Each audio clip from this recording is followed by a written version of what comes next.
Okay, so now I'm going to go through the assignment, the 5 problems that you had for homework. In this first one, it says a company produces cans of chili where the actual weights of the chili in cans have a normal distribution with a mean of 33 ounces and a standard deviation of zero.7 ounces. We're determining the weight of a chili can in ounces that places the can in the top 5%. So if you watch the Elle Woods example, we actually did this exact same top 5% concept, but I'll go over it again. So to place in the top 5%, I need to look in my table because again, I set it up 33. I have my X here. I want to solve for X. I don't know what X is, that value of the can. So I'm solving for that in the equation. So instead, I'm going to look at the body to find 95% so that I'm looking at the top 5% for my Z-score. So I find that value, and 95% happens to be right in between these two values, 0.9495 and 0.9505. Again, when it's exactly in the middle, you can choose either value, but I am selecting to use 1.65. You could use 1.64. So I use 1.65 as my Z-score. And now I have that that's equal to X. So we're solving for what the value is, that X right there, minus the mean over the standard deviation. The rest is just math here. I multiplied this by 0.7 to get this value. I'm now going to add the 33, and I should be at 34.155 ounces. Okay, the answer is B for this one, but you do need to show your work in order to get credit. Okay, next one, number 2, you have a survey of study habits, and it's a test where, and I'm just going to point out there were 238 college juniors that are going to be going, that are studied here. Their scores were roughly normal with a mean of 114 and a standard deviation of 30. Okay, 114 and a standard deviation of 30. In this one, they want to know how high of a score, like what is this value X right here, that places you at the top 30%. Again, remember the table, we always are looking up the area to the left. Okay, if to the right is 30%, it means that 70% is to the left. So in order to solve this problem, I need this Z-score for the top 30%. So I'm looking up 70% on the positive Z-score side because that's obviously above the mean. So I come over here and I find the value that's closest to 70%. So here's the 60, okay, it's right in between those two values right there. In between 0.6985 and 0.7019. This one is closer. This one's closer, just slightly, but by 0.004, this one is closer. So I follow that back, and my Z-score is 0.52. 0.52. So that's what you see me doing here. I put 0.52 is equal to X minus the mean over the standard deviation, and now I solve. So I multiply by 30. I add the 114. And I get 129.6, which would mean when we're talking about scores, it doesn't make sense to have that as a score. I round up, you would need a score of 130. 130. Moving on to number 3, we talk about Tiger Woods. And Tiger Woods has a mean of 310 that he drives his ball and a standard deviation of 8 yards. So the question here is, what distance marks the 80th percentile? Now, 80th percentile is the area to the left. So you'll notice that I shaded the area to the left. So we actually are looking up the 80th percentile, and I'm looking to see what my Z-score is at the 80th percentile. So you'll see I put 310 as the mean there. I already have my math, so I have Z-score equals X minus the mean over the standard deviation, but I need to find that Z-score.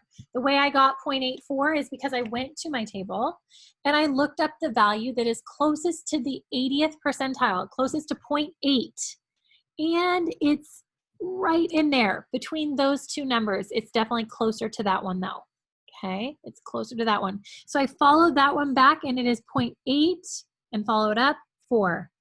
0.84, that has the area that's closest to that 80th percentile. So I get 0.84. I then do the same math that we've been doing. I multiply by 8, I add the 310, and it looks like Tiger would need to hit his ball 317 yards, and that would mark the upper 80th percentile of his hits. Okay, just two more. Okay, in number 4, it was as simple as in the calculator, or if you guys want to use the Statlet, the applet that we're using, I actually just input all the values so that you can see if you're using a TI-84. There is a TI-84 calculator that you can use for the Chromebooks. So if you have questions about that, feel free to pop into my Zoom on Tuesday and I can show you where to get that. But this right here is all the values, okay? All the values. I put in all the values from that data set. I then went stat and over to calculate, and I hit one variable statistics and hit enter a bunch of times. And I get these values. So I have a mean of 85. You can see there, 85. A median, I have to actually go down for my median. It's right there, a median of 87.5. The mode I have to do by hand. My calculator actually doesn't give me the mode. The 90 actually occurred 7 times. So I had to count which one happened the most, and 90 was definitely the one that happened the most. My standard deviation is the S of X1 in here, which is 10.77. And that is all that we needed for this one. Okay, I said don't worry about variance, but I took it off of your problem anyways. Okay. Okay, number 5 is our last problem, and this one is just kind of a review-ish for the problem, but also confirmation. It says how many scores are within 1 standard deviation of the mean? So using this data set right here, how many of them are within 1 standard deviation of the mean? Well, I decided to calculate what ones are 1 standard deviation away. So if I take 85 and I add that standard deviation of 10.8, I get 95.8. That is 1 standard deviation above, 95.8. And then if I go below and subtract 10.8, I get 74.2. That's 1 standard deviation in either direction. So on this one, when you have that, I was looking for values that were less than 95, but higher than 90 or 74.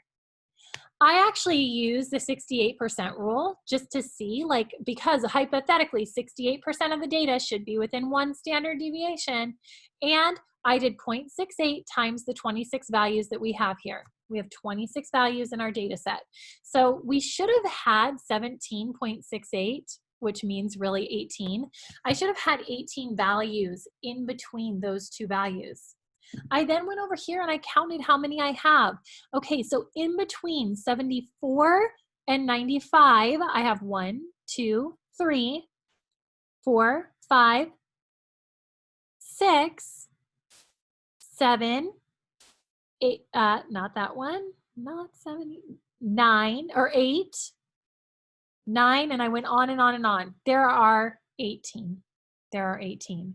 So I was pretty stoked to see that, like, when I calculated the 68% rule, exactly 68%, or maybe a little bit more even, because it was 17.68, fell within 1 standard deviation. It's looking like this data right here that I gave you guys is normal. That's what that means.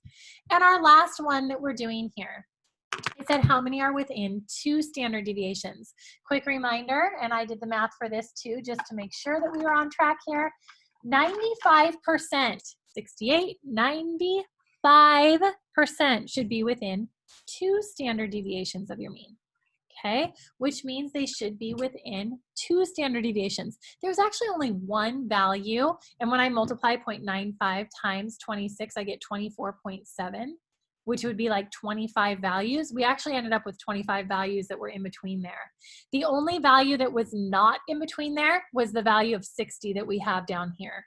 So we actually have a normal distribution because 68% of the data was within 1 standard deviation and 95% of the data was within 2. So I know that this data is a normal data set. And that is all for the homework. Good job.